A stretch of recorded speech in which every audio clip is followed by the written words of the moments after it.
एक तरफ भारत बांग्लादेश के संबंध बिगड़े तो दूसरी तरफ बांग्लादेश चीन को लेकर भी अलर्ट है, खासकर बांग्लादेश की सेना। तभी तो रूस से गठजोड़ करने के पक्ष में बांग्लादेश की सेना नजर आती है। हाल ही में बांग्लादेशी सेना के प्रमुख ने रूस का दौरा किया और उनके दौरे के बाद 3 रूसी नौसैनिक युद्धपोत बांग्लादेश के चटगांव बंदरगाह पहुंच गए।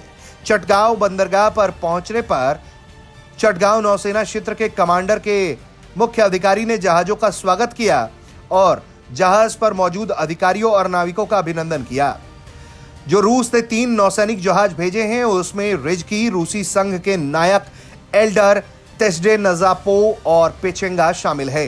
इन तीनों नौसैनिक जहाजों के बारे में बताएं तो रिजकी एक आधुनिक युद्धपोत है जो बहुमुखी प्रतिभा के लिए डिजाइन किया गया है।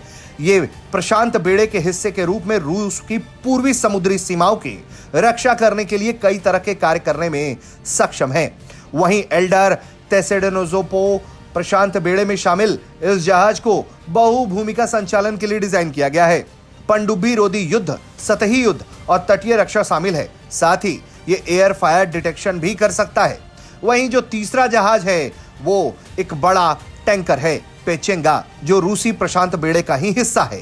ये तीनों ही बड़े जहाज बांग्लादेश के चटगांव बंदरगाह पर पहुंचे। स्वागत समारोह के लिए बांग्लादेश में रूसी राजदूत, सैन्य, वायुसेना, नौसेना अटाचे, चटगांव में रूस के मानद वाणिज्यिक राजदूत और बांग्लादेशी नौसेना के वरिष्ठ अधिकारी मौजूद रहे। ये जहाज बांग्लादेश की समुद्री सीमा में दाखिल हुआ तो उसका स्वागत बांग्लादेश की नौसेना के जहाज बीएनएस खालिद बिन वालिद ने किया।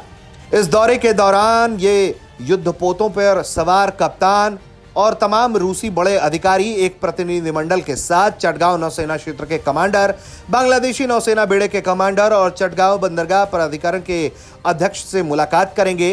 रूसी युद्धपोत 16 अप्रैल तक बांग्लादेश में मौजूद रहेंगे। विशेषज्ञ बताते हैं कि यह घटनाक्रम चीन पर अपनी निर्भरता कम करने की दिशा में उठाया गया दिखाई देता है, क्योंकि बांग्लादेश द्वारा लगातार सैन्य साझेदारी में विविधता लाने की कोशिश की जा रही है। बताया जा रहा है कि म्यांमार में रूस की सेना की मौजूदगी पहले भी चीन को परेशानी का सबब बन चुकी है, लेकिन अब वो बांग्लादेश में भी अपनी मजबूती बढ़ाने की कोशिश कर रही है, जिससे चीन परेशान हो सकता है। बांग्लादेश के सेना प्रमुख हाल ही में रूस के दौरे पर थे, जो अंतरिम शासन के मुख्य सलाहकार मोहम्मद यूनुस की चीन यात्रा के तुरंत बाद थी। बताया जा रहा है कि बांग्लादेश की सेना वर्तमान में चीनी मूल के रक्षा उपकरणों पर अत्यधिक निर्भर है, जिसमें विविधता लाने की कोशिश की जा रही है और इसीलिए बांग्लादेश अब रूस के साथ अपना गठजोड़ मजबूत कर रहा है। ब्यूरो रिपोर्ट, भारत तक।